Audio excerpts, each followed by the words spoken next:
안녕하십니까, 서경진입니다.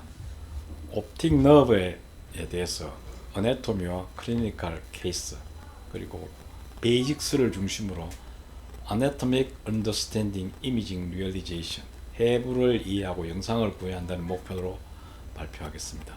이 크레니얼 너브는 지난 시간에 올팩토리 너브를 봤고 오늘은 옵틱 너브를 살펴보겠습니다.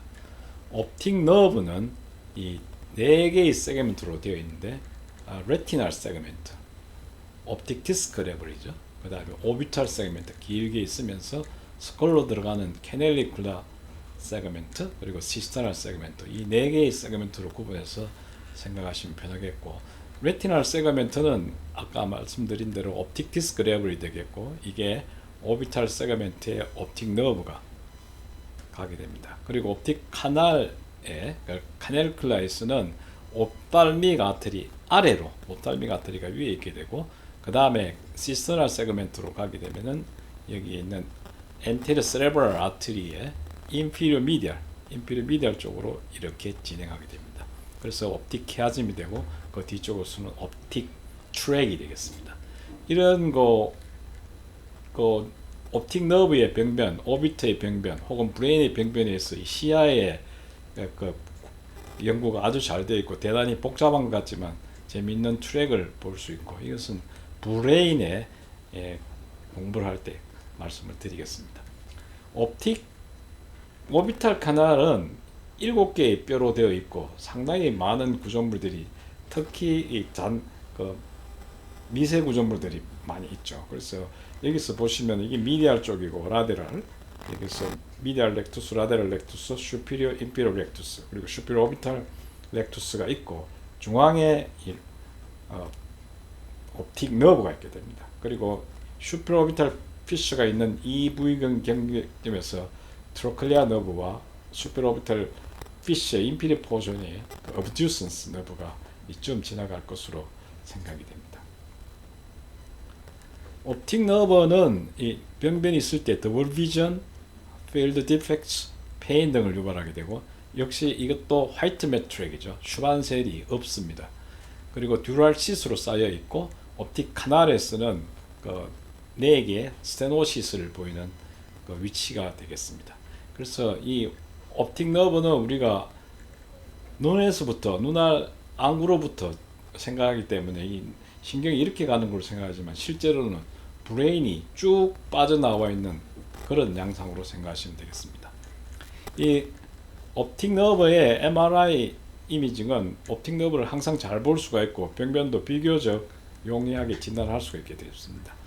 T2 웨이트 이미지 코로나에서 보시면은 옵틱 너브가 다크 시그널 닷으로 보이고 주위에 CSF로 보이는 타겟 사인을 보입니다. 이게 노멀 시그널이죠. 그리고 조형 증강을 하게 되면은 이 옵틱 너브가 그 시스는 인핸스가 되지 않습니다.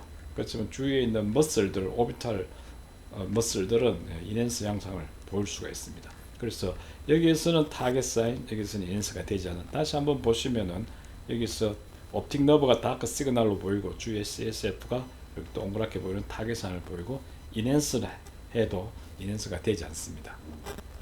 이런 경우에 이제 옵틱 뉴라이티스가 있는 경우에는 T2A 이미지에서 왼쪽에 정상 부위는 이렇게 타겟 사인을 보이는데 오른쪽에서는 하얗게 하이 시그널 인텐시티를 보이는 병변이 있게 되겠고 인핸스를 하게 되면은 정상 부위는 인핸스가 되지 않는데 여기 그 옵틱 너브가 인핸스가 되고 있습니다. 물론 이 환자는 옵틱 뉴라이티스고 브레인에 멀티플 스크lero시스가 같이 있는 멀티플 스크lero시스와 함께 있는 옵틱 뉴라이티스가 되겠습니다. 또 옵틱 뉴라이티스가 있는 경우에 그 카날리큘라 세그멘트의 그 다른 부위는 뉴라이티스의 소견을 보이지 않고 카날리큘라에서만 보이는 경우가 있기 때문에 이렇게 T2 웨이트 이미지 하이 시그널 인텐시티 인핸스에서 인핸스를 보이는 병변이 있을 수 있기 때문에 잘 놓칠 수가 있기 때문에 이 카날리큘라 세그멘트는 내로잉이 있고 또 그 아나토미가 크지 않기 때문에 꼭 한번 다시 확인해야 되는 부위가 되겠습니다. 그 다음에 때로는 이제 파필라이티스, 옵틱 디스크가 있는 부위에 병변이 있는 경우에도 MRI에서 찾을 수 있고 물론 이 레티날 세그멘트에 하이스간 인텐시티로 진단할 수가 있겠습니다. 튜머로 가서 옵틱 너브에서 대표적인 튜머가 글라이오마와 메닌지오마죠.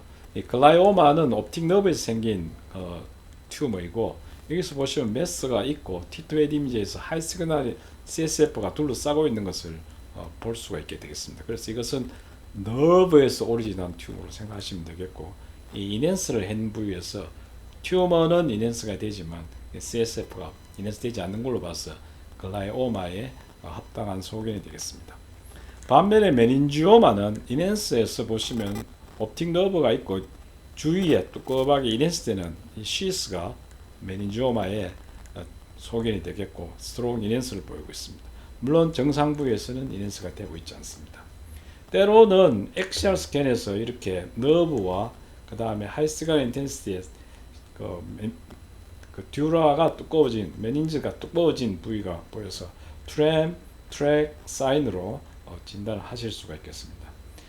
어떤 경우에는 이 메닌지오마도 전체가 스트롱 이넨스가 되어서 이게 너브에서 생긴 건지 아니면 시스에 생긴 건지 구분이 어려울 수가 있는데, 그 뒤쪽, 앞쪽, 엔테리어 포스테리어 쪽으로 트레이싱 하면서 따라가면 어느 정도 판단이 가능하게 되겠습니다. 이 환자는 뒤쪽에서 이 트램 사이클 보이는 이런 양상을 보이는 소견이 있어서 메닌지오마로 확진된 예입니다.